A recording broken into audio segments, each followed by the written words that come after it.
What's up, Buttercup? Welcome back to my channel. My name is Nicole and I am a booktuber and an indie author. And today we're talking about indie book covers because book covers can be really tough. How do I know? It wasn't great for a while, but I learned kind of the hard way multiple times. So that's why we're here today. Book covers really make a difference in your sales. Covers are, of course, very important, but there are a lot of indie authors that really struggle with their book covers. And yes, people do judge a book by its cover, which is pretty natural.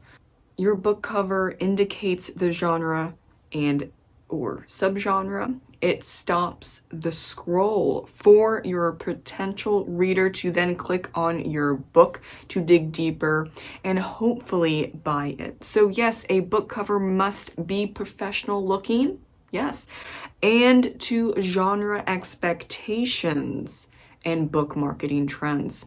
That might be mind-blowing, but there are book cover and marketing book cover trends that indicate your genre and your subgenre. And it does change depending on the genre and subgenre quite frequently. And this might already have blown your mind. We're not that deep into this video, but you might be feeling a little overwhelmed. That's okay. You can see how long this video is. We're gonna dig really deep into this topic. But before we get deep into said topic, I want to explain a few things beforehand so we're all on the same page. At no time am I calling anyone out. We've all had not so great book covers. I've had to recover quite a few of my books over the past couple of years, and that means I spent quite a few dollars on recovering, not to mention the money that I spent originally. So there is a possibility, actually kind of a high possibility, that you might be in the red if you recover all or most of your book covers to the genre expectations, but it is worth it. I have no regrets recovering most of my book covers because my covers now indicate to potential readers wanting to buy that genre and subgenre to check it out and not to keep scrolling, which is the whole point. Books are kind of sort of hard to sell because what do you have first up? It's the book cover. It's the title and the author name, the colors, the placement of all those things on that book cover, and then people click to get into the main page on Amazon or even, Apple Books and so on and so forth. The cover screams yes or no, or maybe. We want yes. We're gonna go for yes, click the cover, and that is the main goal. Stopping the scroll for your ideal reader that wants to read a book in their favorite genre. That's very specific. But with all items in the world, there is a ideal target audience. And I know people don't like to hear that. It also makes people uncomfortable, even frustrated. But at the end of the day, you are publishing a work of art that is now a product to be bought. I don't think that it's a bad thing to say that your book that you love so very much, that you worked really hard on, well, now you want to create a product of that book for people to buy and to enjoy. Toilet paper, food, water, picture frames, everything that is an item is a product if you're selling it. That doesn't diminish how important it is. Like, water is very important. Humans need to survive with water, and we also need food. But that doesn't, I don't think, make it any less important. It's just how do you get eyes on it and people to buy it. And I'm not going to be talking about any dirty marketing tricks or subliminal messaging. I don't like that. I'm talking about book covers that will stop the scroll and get your ideal reader to click on that book and then hopefully buy that book. Also to note, book cover trends change a lot depending on the genre and subgenre. They could possibly change every 6 months. You see this a lot with romance.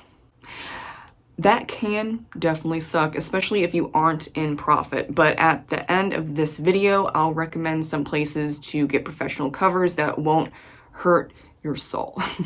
Because there are quite a few places where they're asking for like 400 plus for one book cover.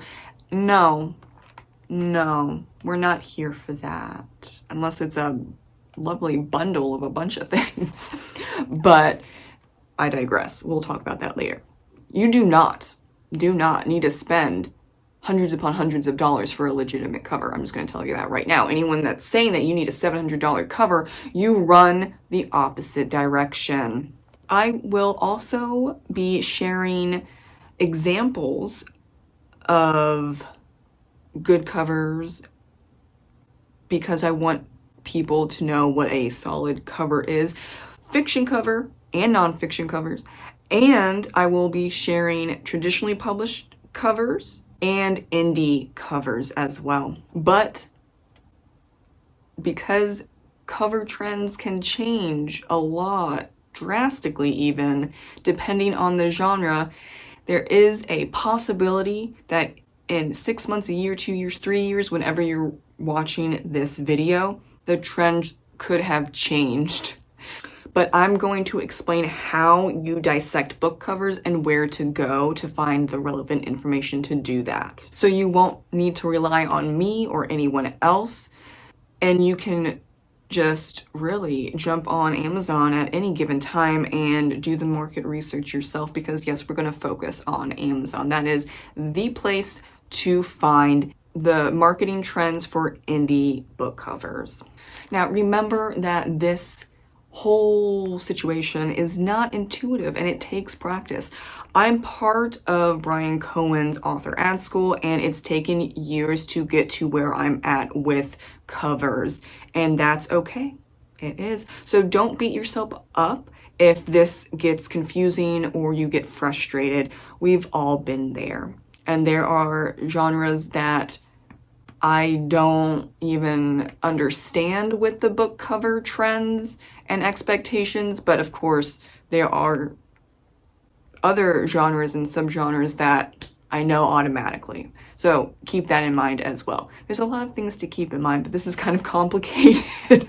So at any time you're feeling upset or frustrated, take a pause and just give yourself some grace, because like I said, this can get complicated. This takes a long time to figure out on your own, much less me walking you through it. It took me a long time, and it's okay if it takes you a long time to dissect book covers in your genre and then to hire a book cover artist to mimic, for lack of a better word, those book cover trends for your novels. Oh yes, and like I said, I will be using indie and traditionally published books as examples, but I'll indicate which is indie or not, because there are some overlaps, of course, depending on the genres, but there are examples of traditionally published books that can really do whatever they want, like Stephen King and Sarah J. Maas. We don't focus on the big ticket authors. They can do whatever they want. You ignore them. You see any Sarah J. Maas book on a top 100 fantasy Amazon bestseller list, you exclude her. Not in a bad way, but she is so famous that she can do whatever she wants and she will sell 2 million copies of any given book. It's the same thing for Stephen King. You really, as an indie author, have to focus on other indies, and then you can also take some inspiration or just kind of thoughts on other traditionally published books in your genre, but we really want to focus on indies. But like I said, there are some traditionally published books that are right in line with other indie books like historical fiction and nonfiction, which we'll talk about soon. First and foremost, where do you find the top 100 Amazon bestsellers to do this research? It's not directly on Amazon's website, so you have to go to Google, that's preferred, possibly DuckDuckGo. Unfortunately, fortunately, Google's the best browser to do this in. And then you're going to type in, for example, on the screen, top 100 bestsellers, urban fantasy, and you can just put in Amazon. And do you see the picture there? With that URL specifically, look for that URL. That's the link to click and go into. And there will be 2 pages, 50 books on page 1 and then 50 books on page 2. A good indication for most genres that you have an indie book is that it's in Kindle Unlimited. It's not 100% accurate because it's going to depend on the genre, but it's a great starting point to indicate to yourself which is an indie book that I have to focus on and which is a traditionally published book that I can kind of take with a grain of salt. Another indication that you can tell a book is traditionally published is if their ebook cost a lot of money. As of right now in November 2025, so this can change, but as of right now, it's been holding on for quite some time. As of right now, indie fiction ebooks don't go over $6.99, and the average is $4.99. There are some genres where $6.99 and even $7.99 is acceptable, like in romance or specific non-fiction subgenres. But for the most part, it's usually $4.99. If you see an ebook at, let's say, $11.99, that's a traditionally published writer with way different standards, or it's an indie writer that doesn't know the market. Okay, so we're at the top 100 of urban fantasy, and this updates every few hours, but we're just going to look at the covers right now. What do you notice off the bat? Here's what I see after I reviewed it for a couple minutes. Woman on the cover. The main colors are either blue, purple, and or black. Magical looking wisps around the young woman's hands or in the background, which indicates magic. And those wisps are usually purple or blue because blue and purple indicate magic. Those are the colors that unconsciously people in this genre in urban fantasy, they're scrolling through the top 100 and that's what they're trying to look for. Because really, most of this scroll to find your next read, urban fantasy readers, epic fantasy, self-help, historical fiction, those readers, those hungry readers, they don't usually consciously know what they're looking at, but they have read hundreds upon hundreds upon hundreds of books in that specific category that they absolutely adore, so they know what they're looking for. And so I digress, but going back to what we see here, city landscape, big deal, obviously, urban fantasy. That kind of gives you an idea. The model looks tough, sassy, knows her stuff. She's not weak-willed. She knows that she can kick your butt. And the font is serif font. And then lastly, very bright, crisp coloring. This is not dull. It's in your face. The colors are there. Now, those are all indicators of urban fantasy. Those covers you see scream urban fantasy. And for those ideal readers, they will dig deeper into those particular books and not the books put in the wrong category. As Brian Cohen says, a confused mind says no. You'll have to get used to seeing books in the wrong categories, by the way. It's just a fact of life at this point, though it has gotten better since Amazon went down to just 3 categories. In the past, you could put your book in 10 different categories. I never did that. It was just too much.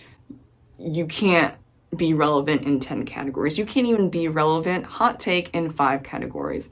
So it's gotten better now that Amazon has gone down to just 3 categories, and you do that on the first page when you start a new book, and you scroll down, it's book details, first page, and then you put in the 3 categories. You don't have to put in 3, you can put in 2.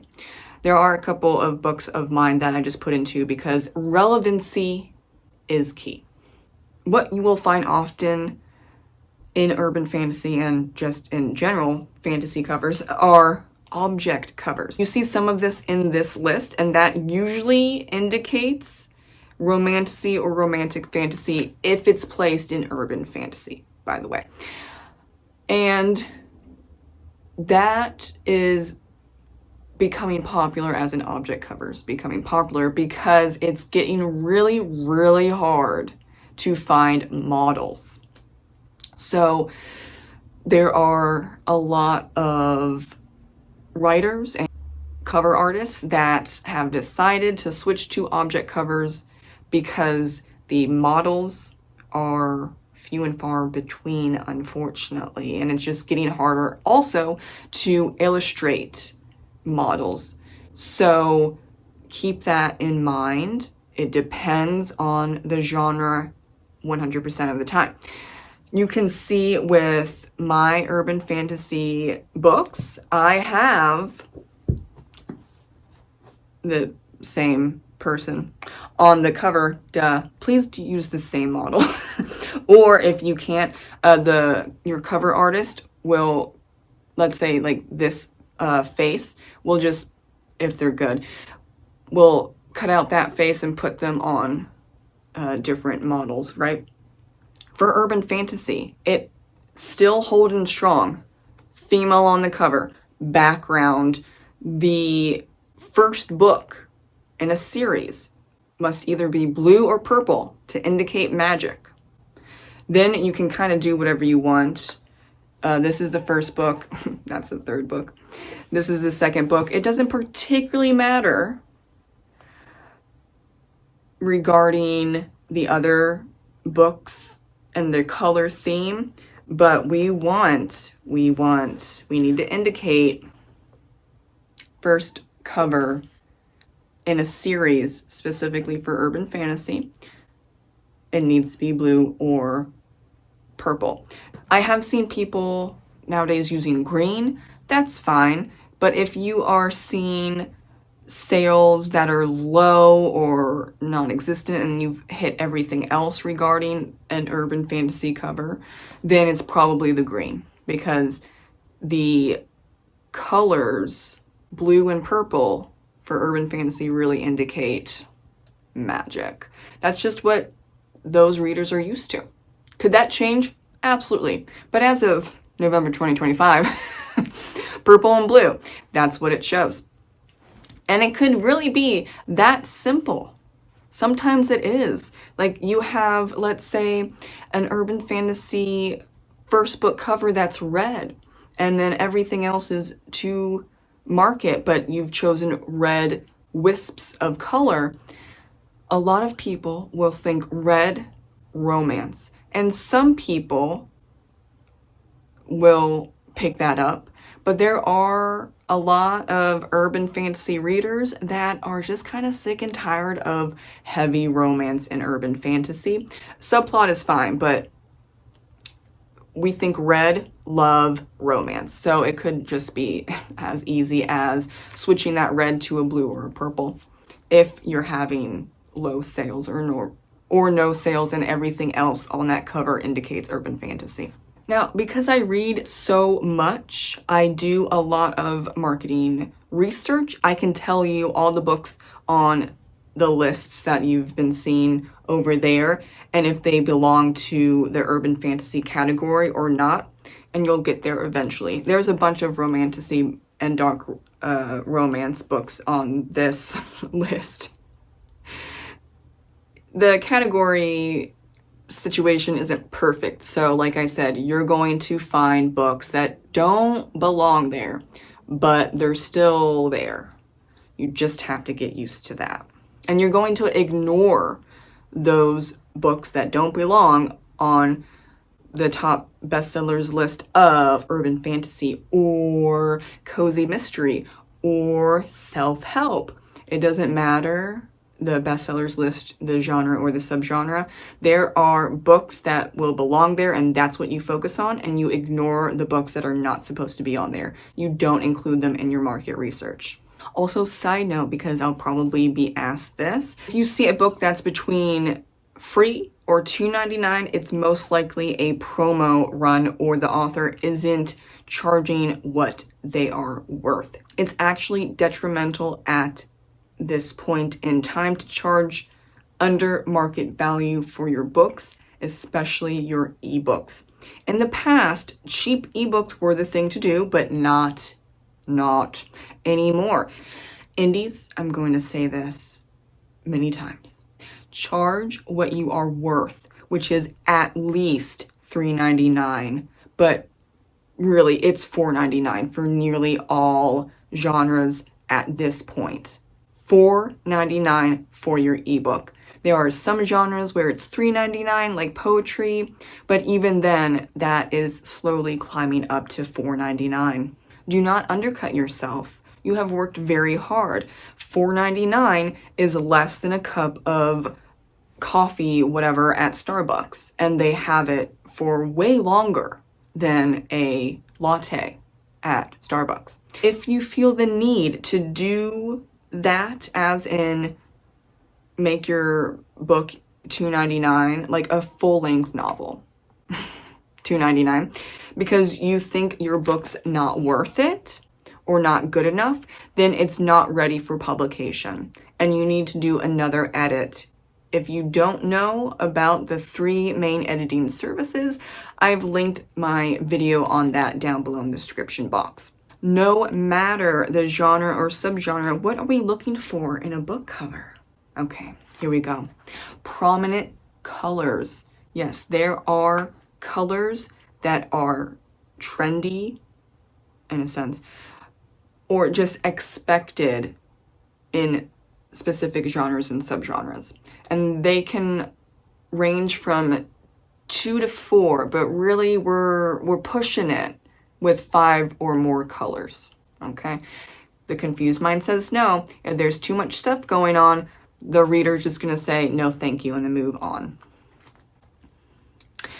Is the cover in your genre an object cover or a person on the cover, or is it just font? That's usually nonfiction.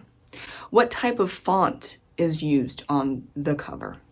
How many different types of font are used if there are multiple types of font? You can see this a little bit with romance. There's usually 2 types of different font.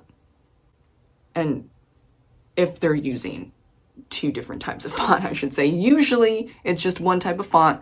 In romance, in specific genres, subgenres in romance, they will use 2 types of font, but you have to be very clever with that because it can get really confusing real fast, and then people are going to keep scrolling and skip over your book, even in romance. Romance is very specific, very specific, but those readers, they are considered whale readers. They will read 1 book a day. They know what they want and they know what they hate. So yes, you can make a killing in romance, but you need to know your stuff in every single aspect. No pressure. No pressure. Okay. But going back to what to look for in the book cover, I digress. Where's the title located? Where's the author name located? Does the book have a series title? And if it's a series title, where does that appear on the cover? If it's a series, does it show the book number, as in, does your chosen genre, the top 100 on the book cover, does it say book 1, book 2, book 3, or does it say just the number? Like, for example, right here, this is book 1. This is book 2. This is book 3. You understand? Or does it say book 1, book 2, book 3? That's an indicator as well. I know, mind-blowing, right? Does the book in your genre or subgenre have a subtitle? It's usually nonfiction that does subtitles and not so much fiction. And isn't that interesting? It's just really dependent on your genre and subgenre, and that's why it can get confusing, frustrating, so on and so forth. Here are 2 different nonfiction books. We have The 7 Principles for Making Marriage Work, and then what you would call a subgenre, a subtitle is a practical guide from the country's foremost relationship expert. And this is a very basic cover. This is what you would call, yes, there's a like an object there, marriage rings right here, but it's not very prominent. What you mainly see for nonfiction is like maybe one object, but it's mainly font taking up this cover, and it would only have 1 to 2 different colors on this cover. So you see cream color, not white. We don't want white because that will, if you're looking on the bestsellers list on Amazon, it's a white background and that can really just blend in too much. So we want cream. If you are going for white, go for cream color. And then you see the neon. Another one is Becca Syme's Dear Reader, Are You Intuitive? You see mainly purple. And there is what you would say a subtitle, but it's in a cool, fancy way. It's a list. The list says, QTP, the myth of intention, right from your autopilot, market with your gut. It's telling you that, dear writer, are you intuitive? Here's 3 main things that we're going to talk about. We're really going to focus on in this nonfiction self-help book for writers who are intuitive. Now you can see at the bottom, there's the Becca Syme and Susan Bischoff. I try really hard not to say that Susan's last name in a specific way. That's why I had to think about it. And then, of course, you see a pen. Yes. One object, mainly the font is prominent.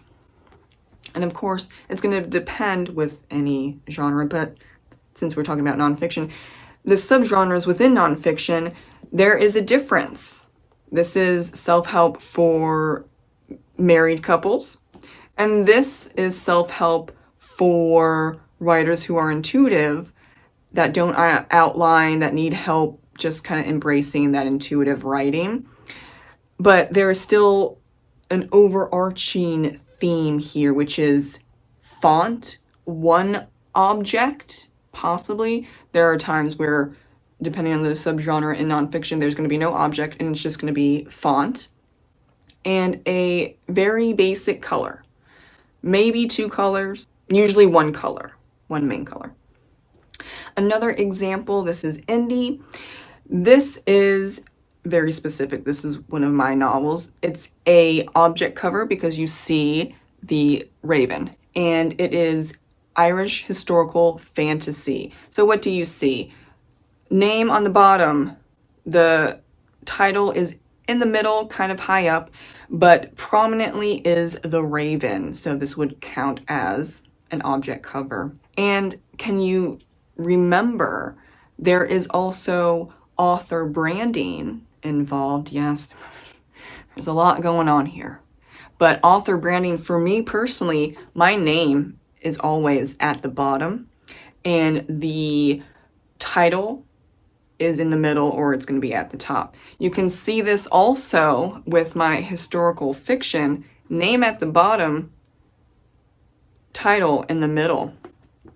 And just to make it clear, my name's at the bottom for all of these. The title is in the middle. So you also do have to think about your author brand.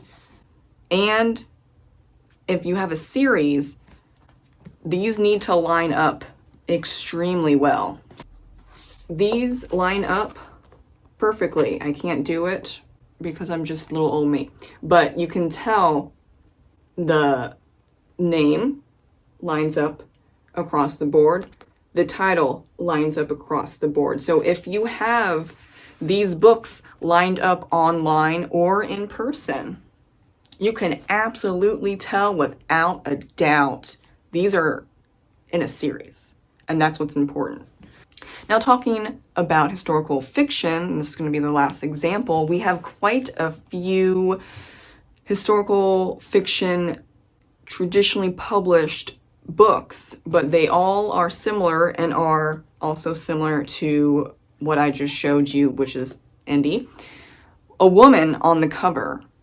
Now, of course, there are historical fiction writers that are male and the main character is male, but we're going to focus on women on the cover because that's actually more popular nowadays. Even if you're a male historical fiction writer with a male main character, there are times, and it's highly suggested to, if you have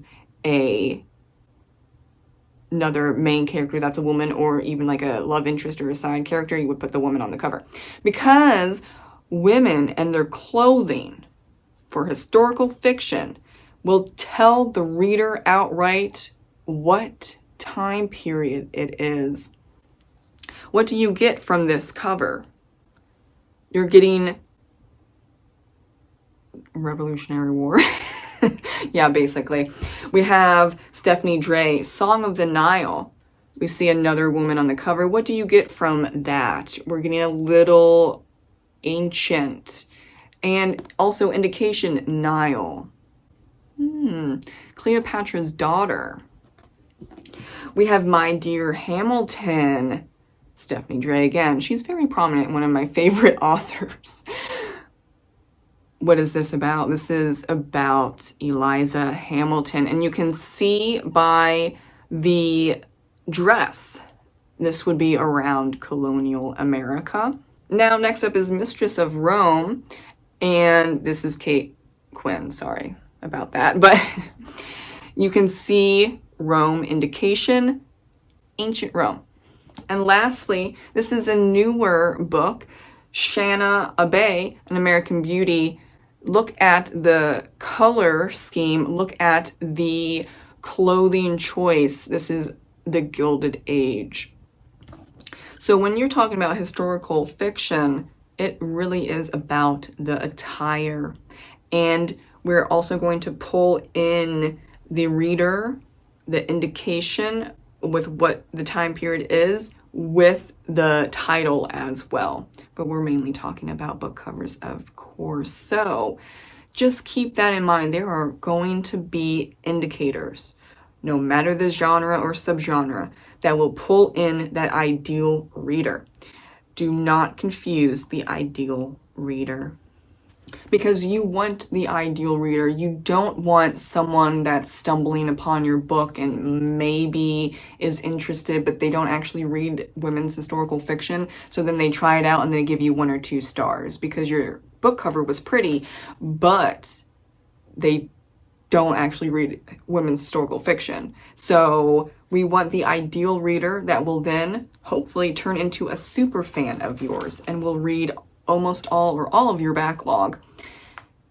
And that's the goal. Not, I want to pick up every single person because I just want to make sales. That's not a long-term positive solution. We want the ideal reader, the reader that loves the genre that you're writing in and will eat it up. And yes, that means that there are specific looks, specific trends, that yes, they will change over time. Some of them take longer than others, but they're looking for that specific look as they are scrolling through Amazon or even Goodreads or Apple Books, so on and so forth. So you start with Amazon, that's the biggest place to be, and then you could possibly branch out, but really stay on that top 100 bestsellers list that I showed you before.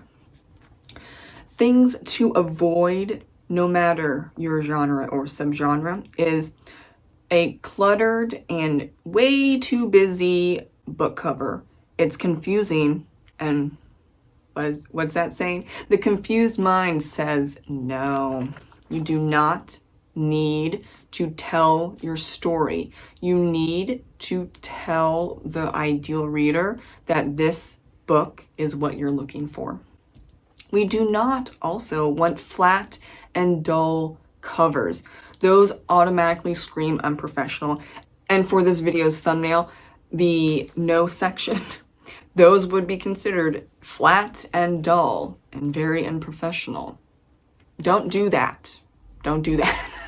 Another thing not to do is to make your title and author name too small. We want to shout out that title, your name. You are worth it, and you need to catch the reader with that title especially.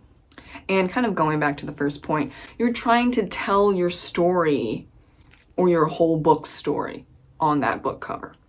It's not possible. It is not possible. So don't try. It's going to look too cluttered, too much, and it's just going to overwhelm people and they're going to keep going. You want to stop the scroll, so your book's going to be an indication of the book marketing trends, not what you think needs to be the whole story to then attract the readers, because that somehow will mean that they know what your whole story is if you have like 5 different objects on your cover. Like, it doesn't work like that. Sorry. I know this is going to be hard to hear. If everything else I haven't said is hard to hear, I understand it was hard to hear when I first heard it many years ago, but you can have the most gorgeous, beautiful, stunning cover, but if it's not to your marketing expectations, then it's not going to sell your book. It's going to hinder book sales, because if it does not match the book cover expectations for your genre, it's not going to sell even if it's beautiful. So at this point, you might be asking yourself, okay, I definitely need a new book cover, but where can I go? One of the best ways, though this can be a 50-50 chance, is to look up other writers' copyright page in the read sample on Amazon and see if they shouted out their cover artist, because you need a cover artist that knows what they're doing. Full stop. They need to know what they're doing. Another way is to ask other writers in your genre who they use, and most of the time they will be happy to share that information. If they don't, then avoid them because they're being rude for no reason. That's a bigger issue. But I have never encountered a writer that is mean or snarky at you if you ask what book cover artist they've used because it's a stunning book cover that's to market expectation. If none of those worked for you, here are some legitimate recommendations I've used or friends have used with great success. First up, always recommend Fay Lane. She does all things fantasy and paranormal. She's the most expensive, but she's done all of my fantasy covers, and you can tell she knows exactly what she's doing, and I trust her wholeheartedly. I do fill out the packet that she sends, which is a bunch of information and questions. And at this point, I know my genre's expectations for covers, so it's pretty easy for me to fill out. And then with that information, and you can also give her book cover examples in the email when you agree to work with her, and she will churn out amazing covers. For example, I'm just here. She did this cover. Lovely. Yes, she did. And she did all of my urban fantasy covers. Yes, she did. Amazing. She did a few others, but I'm not going to pull them out. You get the point. She's fantastic. I always recommend her, but she is the most expensive, like under $400. But you don't have to worry whatsoever about if the cover is going to be great or not. So no babysitting whatsoever. And also she has different bundles. So if you do one cover and do specific things, then it's going to be X amount. But if you order, for example, 6 covers, like I did about 2 years ago, there's going to be a steep discount. And that is just something that you have to talk to her with, but it's definitely worth it. Next up is 100 covers. Really good for lots of different genres, and they have 3 types of services, and I'm pretty sure they also have pre-mades.